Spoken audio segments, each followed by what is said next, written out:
Okay, so as promised, I'm just going to give the last few slides that I ran out of time to do. It's not required to watch this, but if you just kind of want to see these things, here's just my extra explanation here. Okay, so we saw a couple examples of this simplifying versus preserving nature of R that, you know, in R, when you subset a matrix just down to one row, it's going to simplify down to a vector and things like that.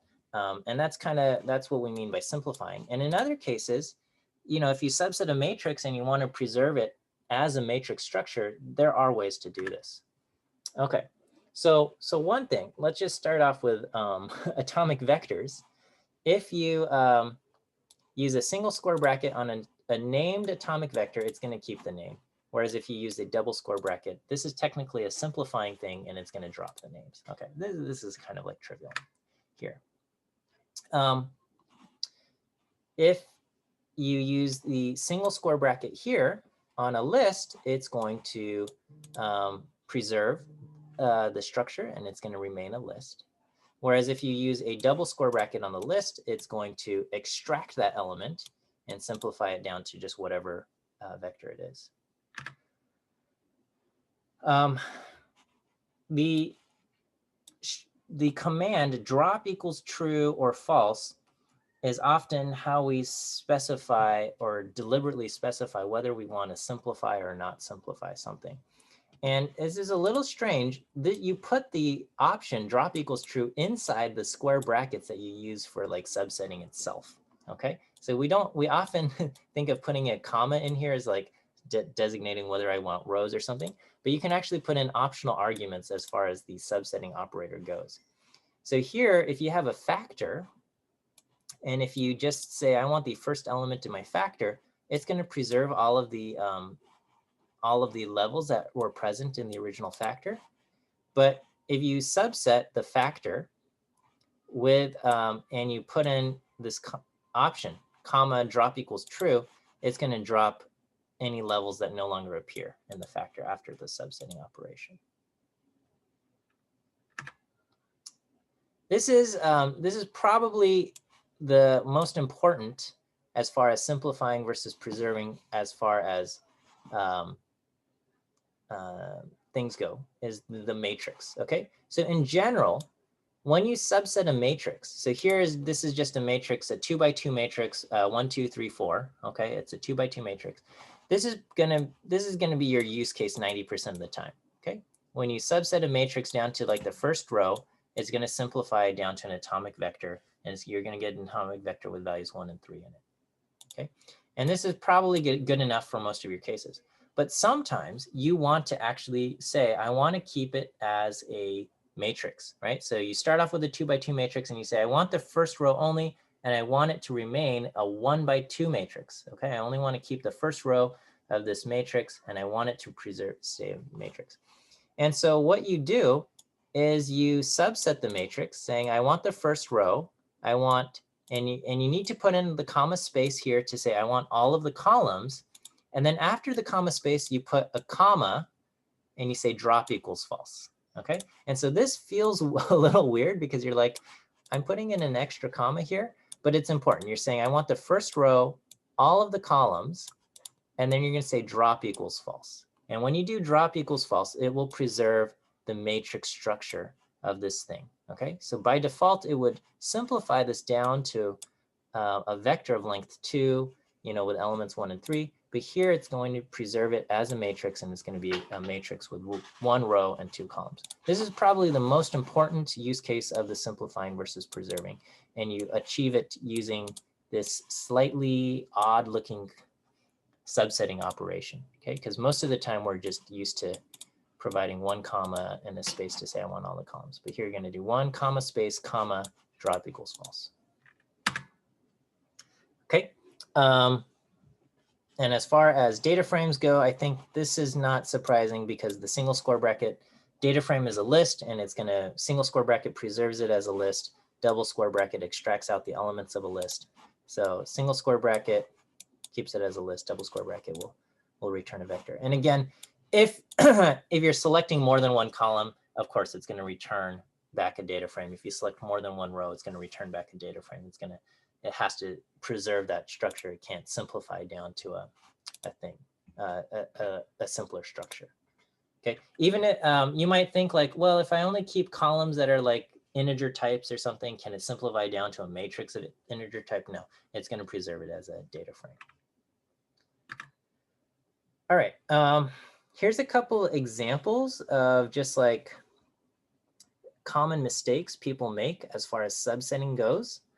Okay, so here I have a data frame called MT cars. Okay, this is Motor Trend's cars, and it's like these vehicles, and it's got stuff like the Mazda RX-4. A lot of these things don't get made anymore. Okay, like these are Mercury vehicles that I don't think they've sold Mercury vehicles in like a decade. Okay, but anyway, we've got all of these different columns and row names and stuff. Okay, so here, what I want to do is I want to select the rows where the number of cylinders is less than or equal to 5. Okay, so we've got 6-cylinder, 4-cylinder, 8-cylinder vehicles, and I want to select where the cylinders is less than or equal to 5. And when I tried to do this and I said MT cars $cylinder less than or equal to 5, I get an error. The error is undefined columns selected. So what went wrong here? Do you guys have any idea? Okay, what went wrong is that there's no comma here, so it's trying to subset it like it's a list. Okay, it's trying to subset it like a list. So if you look at MT cars less than equal to 5, it's going to give me back a true false vector, a logical vector of, I don't know, however many rows there are. Let's say there's 30 rows here. It's going to give me a logical vector of length 30, and it's going to be, you know, false, false, true, false, false, false, false, true, true, and something like that. Okay, and I don't know how many columns there are here, but eventually it's going to try to select a column that doesn't exist, right? Because I'm trying to subset this like a list, and I'm trying to select a column that doesn't exist. So that's why I'm getting undefined column selected.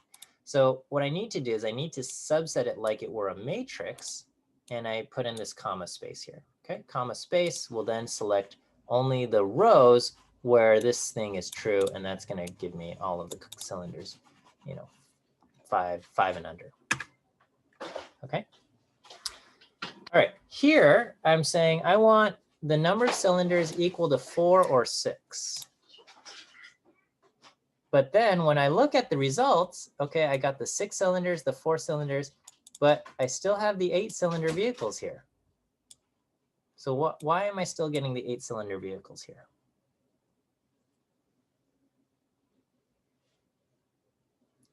Okay, so what's happening here, this is a logical statement. Okay, this is a logical statement, and it's going to be true and false for, and it's going to be true where it's equal to 4, and it's going to be false where it's not. Okay, so it's going to be false, false, true, false, false, false, false, and stuff like that. Here I have or 6. Okay, what's going to happen is this 6, this is on the opposite side of an or statement. This is a logical operator, the or. Okay, and so here I've got a logical vector. Here I have a numeric vector, numeric vector 6. This is going to get coerced into a logical vector, and it's going to get recycled to match the length of this one. So this 6 is going to get coerced into a true, and then that true is going to get repeated or recycled to match the length of this of this true thing. Okay, so it's going to just be this is going to be falses and trues. And this is just going to be a whole bunch of trues that got recycled because the 6 got coerced into a true statement. Does that kind of make sense? So I've got a logical vector here, and the 6 gets coerced into a logical. Because it's not 0, it's going to get coerced into true. And so this might be a length 30 logical vector. This over here is going to become coerced into a length 30 vector of trues. And so that's why we're getting trues for everything, and it's returning every single row. What we have to do is we have to do empty cars equal 4 or empty car cylinders equals 6. Okay, so now I have a logical vector of length 6, a logical vector, logical vector of length, whatever, 30, logical vector of length 30, and then I have a logical operator between these two. And now I only have rows of 6 and 4. Okay. Here, if I say, you know, I only want like the first 13 rows, okay? Again, I don't have the column here, so it's selecting, it's going to subset it like a list, and now it's going to say undefined column selected, okay? Here, once I add the column, then it's going to say, okay, you only want the first 13 rows, okay? Here I'm trying to select 1, 2, 3, 4, 5, 6, 7, 8, 9, 10, 11. I don't know how many columns there are, maybe 11 or 12 columns. And without the column, comma, it's trying to select like a list, and it's looking for the 13th element, which doesn't exist.